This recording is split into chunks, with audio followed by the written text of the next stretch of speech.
High, good morning. আজ 23 October 2025। নতুন এক যাত্রা শুরু হতে যাচ্ছে। আমি যাচ্ছি সেই দেশ যেটা ওয়ার্ল্ডের one of the top tourist destination. আর সেই দেশের কথা শুনলেই চোখের সামনে ভেসে ওঠে ওখানকার সুপার আইকনিক আর্কিটেকচার, দুনিয়া কাঁপানো মাস্টারপিস ভাস্কর্য আর শিল্পের দুই মহারথী লিওনার্দো দা ভিঞ্চি, মাইকেল অ্যাঞ্জেলোর নাম। Yes, you got it. আমি যাচ্ছি ইটালি। চলো তাহলে শুরু করি আমার ইটালির ট্রাভেল ব্লগ। নতুন শহর, নতুন অভিজ্ঞতা, নতুন গল্প, সবকিছু জানতে হলে স্টে উইথ মি। আজকের দিনটা একটু স্পেশালও, কারণ আজ ভাইফোঁটা প্লাস আমার birthday. So happy birthday to me. আপাতত আমি পৌঁছে গেছি নেতাজি সুভাষচন্দ্র বোস ইন্টারন্যাশনাল এয়ারপোর্টে।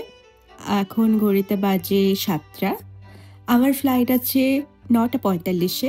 আর আজকের এই যাত্রার আমার সফর সঙ্গী হচ্ছে দিয়া, আমার কলিগ কাম ফ্রেন্ড। তো সে অলরেডি পৌঁছে গেছে। অ্যাজ অলওয়েজ আমি লেট। এখনো পর্যন্ত যতবারই আমি বিদেশে গেছি, কোইন্সিডেন্টলি আমি আর দিয়া একসাথেই গেছি। নতুন জায়গায় যাচ্ছি তো দুজনেই আছি, মনের মধ্যে একটু সাহসও থাকে আর একটু প্ল্যানগুলো ভালোভাবে করা যায়। আর আমাদের বাড়ির লোকও একটু নিশ্চিন্ত থাকে। আমি পৌঁছে গেছি ওই গেটে।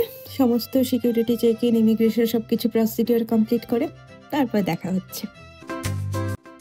পরিচয় করিয়ে দিই, এই হচ্ছে দিয়া। ক্যামেরা দেখে একটু র্যাম্প ওয়াকও করে দিল। আপাতত আমরা এখন বোর্ডিং গেটের কাছে ওয়েট করছি। হচ্ছে এমিরেটস EK 571-এ যাচ্ছি এখান থেকে দুবাই। সেখান থেকে আবার একটা কানেক্টেড ফ্লাইট আছে আপ টু রোম। এবারে আমাদের সিটটা হচ্ছে 46-এ, একদম পেছনে। তো মোটামুটি এই আমরা সিটে বসে পড়লাম। এটা ভালোই হয়েছে, কারণ আমরা এটা দুজনের সিটটাই পেয়েছি। নর্মালি 3 জনের করে থাকে, লাস্টের দিকগুলো 2 জনের ছিল, আমরা 2 জনের পেয়ে গেছি।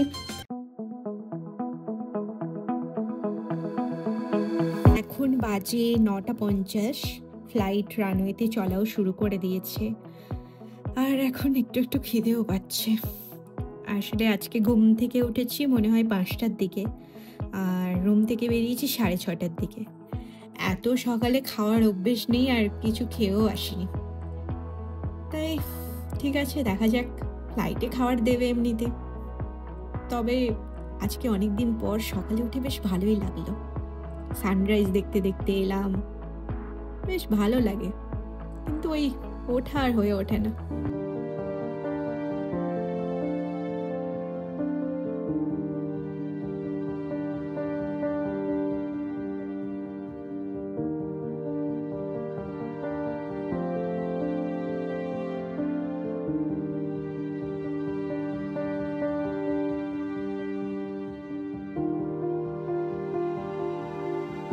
পিকআপটা বেশ ভালোই ছিল, আর এই সময়টাই খুব ভালো লাগে।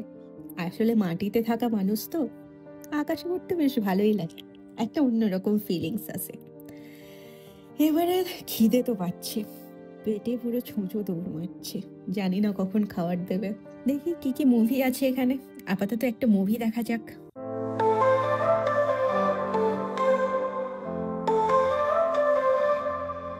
এখন বাজে 11:30।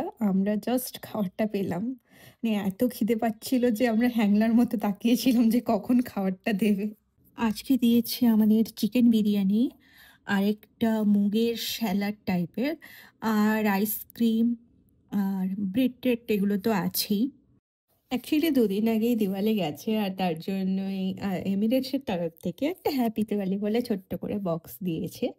সেইটা দিয়া হচ্ছে আনবক্সিং করে দেখছে কি আছে। দেখা গেল লাড্ডু আছে ওতে, মতিচুরের লাড্ডু। আপাতত খাওয়া দাওয়া করা যাক, পরে কথা হচ্ছে। খাওয়া দাওয়াটা বেশ ভালোই হয়েছে। তারপরে একটু মুভি দেখেছি, মুভি দেখার পরে একটু ঘুম টুম দেওয়া হয়েছে। এখন দেখাচ্ছে যে আর 8 ঘন্টার মধ্যে আমাদের ফ্লাইট ল্যান্ড করবে দুবাইতে।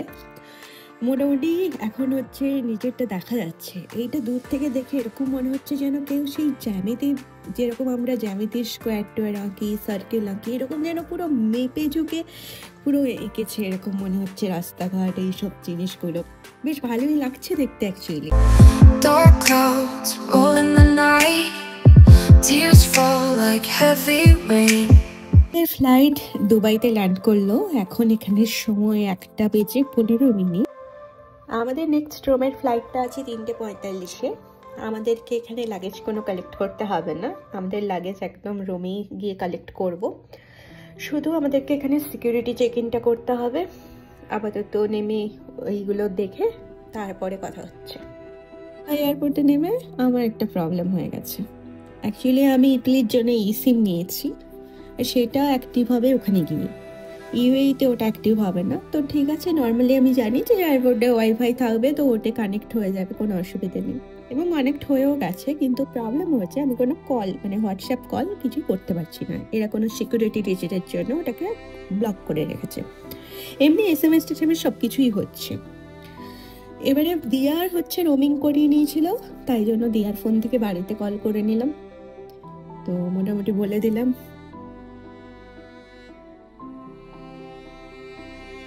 সিকিউরিটি চেক ইন আপাতত কমপ্লিট। এখন আমরা যাচ্ছি বোর্ডিং গেটের দিকে। আর এই ডিউটি ফ্রি সবগুলো সব দেখে দেখে এমনি আমরা যাচ্ছি। আর সেই বিখ্যাত গোল্ডেন প্লাম ট্রি, যেটা দুবাই এয়ারপোর্টের একটা ফেমাস স্পট। এইটা হলো দুবাইয়ের আইকনিক গোল্ডেন প্লাম ট্রি। দেখতে যতটা রয়্যাল, তার স্টোরি তার থেকে বেশি পাওয়ারফুল। অ্যাকচুয়ালি খেজুর গাছ হচ্ছে মরুভূমির মধ্যে জীবনের প্রতীক, আর গোল্ডেন মানেই তো দুবাইয়ের সিগনেচার লাক্সারি। তো সব মিলিয়ে এই জাস্ট প্লাম ট্রিটা is not just a showpiece, এটা হলো দুবাইয়ের identity. Clock melts like a candle flame. Time whispers, but it's never the same. I'm floating on the edges of a dream where nothing is ever what it seems. দুবাইতে এখন time 3:30। আমাদের flight এখন রানওয়েতে। বাইরে বেশ গরম, পুরো রোদের তাপটা জানলায় এসে পড়ছে। এবারেও আমাদের সেই সেম 46 সিট ফ্লাইটটা টেক আপ করছে, আর দূরে বুর্জ খলিফা দেখা যাচ্ছে। আজকে ওয়েদারটা কেমন একটা ফগি ফগি টাইপের, সেই জন্য একদম ক্লিয়ার নয়। Reflecting moments that were never mine. The echoes hum like a haunting tune. The world beneath the pale blue moon. The silence roars louder than sound. In this void where I am unbound. Falling through ফ্লাইটটা ছিল almost 6 ঘন্টার। আমি তো ঘুম দিয়ে দিয়ে পড়ে এসেছি, মাঝখানে একটু খেয়েছি, আবার ঘুমিয়ে পড়েছি। লাস্টের দিকে তো ভালোই টার্বুলেন্স ছিল। ফ্লাইট এবার ল্যান্ড করলো রোমে। এখন এখানে টাইম 8:10, আর আমরা পৌঁছেছি রোমের ফিউমাচিনো এয়ারপোর্টে।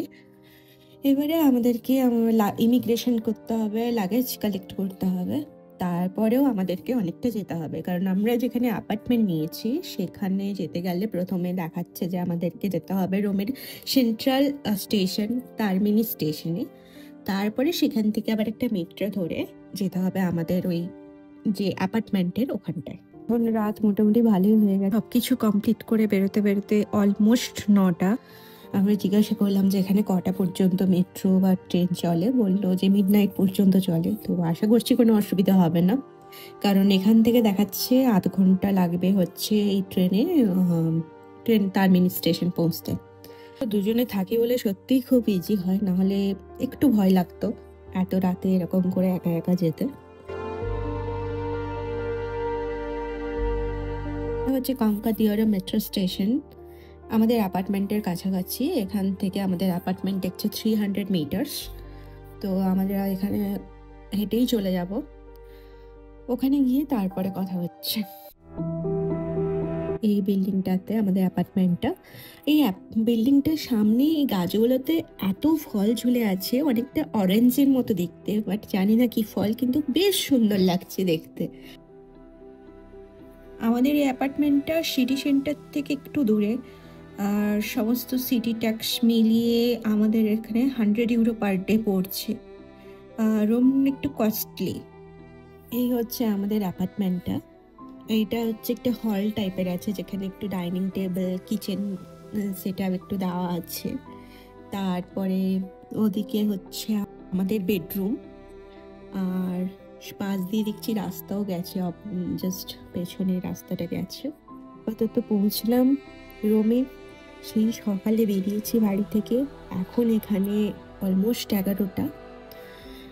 একদম এক্সহস্টেড হয়ে গেছি এতটা জার্নি করে। একটু ফ্রেশ ট্রেশ হয়ে একটা ভালো ঘুম দিতে হবে। দিন আমরা মোটামুটি এখানেই থাকছি রোমে। রোমে তো ঘোরার জায়গার শেষ নেই। আমরা মোটামুটি কিছু কিছু কভার করব, যতটা কভার করতে পারি সব কিছু তোমাদের সাথে শেয়ার করব। কি কি করলাম, কোথায় কোথায় ঘুরলাম, কি কি অভিজ্ঞতা হলো। নেক্সট টাইম তোমরা যখন এখানে আসবে, তোমরা কিভাবে প্ল্যান করলে আরও বেশি এনজয় করতে পারবে, সব কিছু জানতে পারবে পরের ভিডিওতে। থেকো আমার সাথে। বাই বাই, দেখা হচ্ছে কালকে। Good night.